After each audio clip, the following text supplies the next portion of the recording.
हिंदू धर्मशास्त्र अनुसार श्रावण मास भगवान शिव को समर्पित। महादेव को उपासना निमंते यही मासटी सर्वोत्कृष्ट अटे।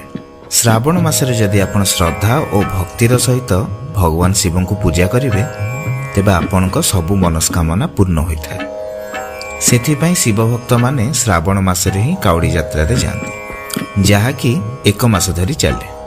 शिव पुराण अनुसार श्रावण मासरे भगवान शिव और माता पार्वती पृथ्वी लोक वास करती।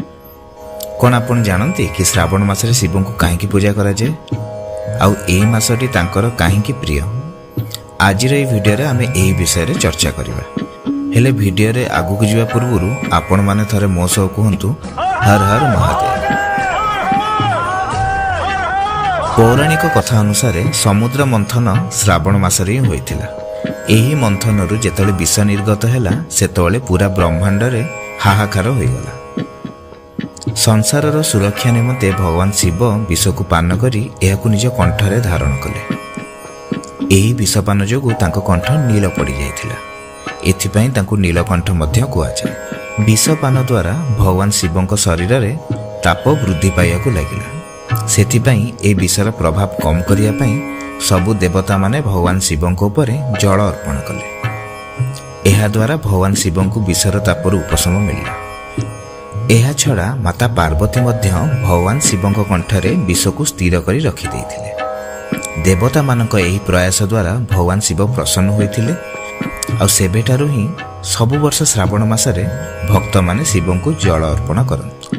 भगवान शिवं को अर्धांगिनी माता सती शिवं को सबु जन्म रे निज पति रूपे पाइबा पई शपथ नेइथिले।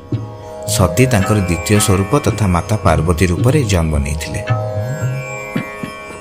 भगवान शिवं को पाइबा पई माता पार्वती श्रावण मासरे कठोर तपस्या करथिले और भगवान शिवं को विवाह मध्य एही मासरे होइथिला। एथिपाई श्रावण मास महादेवंक अति प्रिय। एही मासरे ही भगवान शिव निज ससुरंक घर को आस्थिले, जेउठारे कि तांकर जलाभिषेक द्वारा भव्य स्वागत करा जायथिला। एही कारण पई मध्य श्रावण मासरे भगवान शिवं को जलाभिषेक करा जिवार परंपरा रहिछि। एही मासरे माता पार्वती और शिव भूलोकरे वास करंती बोली विश्वास रहिछि। एही चतुर्मासरे जेहेतु भगवान विष्णु जोग निद्रारे रुहंती, सेथिपाई एही समय महादेव संसारर पालनकर्ता रूप में निजर दायित्व निर्वाह करती। एहार अर्थ श्रावण मासरे त्रिदेवंकर समस्त शक्ति महादेवंक पाखरे ही थाए।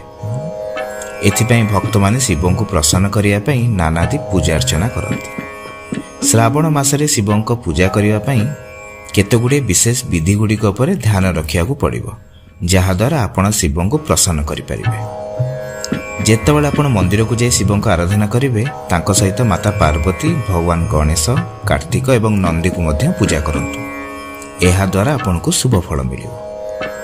गंगा जल रे शिवं को अभिषेक करिले ताहा पूजा पई सर्वोत्तम बोली कहा जाय। केउ केउ द्रव्यर व्यवहार रे शिवं को आराधना कले शिव प्रसन्न हुअंती, ताहा शिव पुराण रे वर्णित होइछि। जलाभिषेक द्वारा सुदृष्टि और व्याधिनाश, आखु रस द्वारा धन प्राप्ति, महु द्वारा अखंड सुख लाभ, कंचा क्षीर द्वारा पुत्र लाभ, सोरिषा तेल द्वारा शत्रु दमन एवं घीयर अभिषेक द्वारा सबु कामना पूर्ण हुए।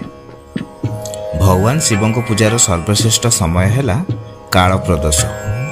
कौनसी भी दिनर सूर्यास्तर 1 घंटा पूर्व तथा 1 घंटा परर समय को काल प्रदोष कहा जाए। श्रावण मासर त्रयोदशी, सोमवार एवं शिव चतुर्दशी आदि प्रमुख अटे।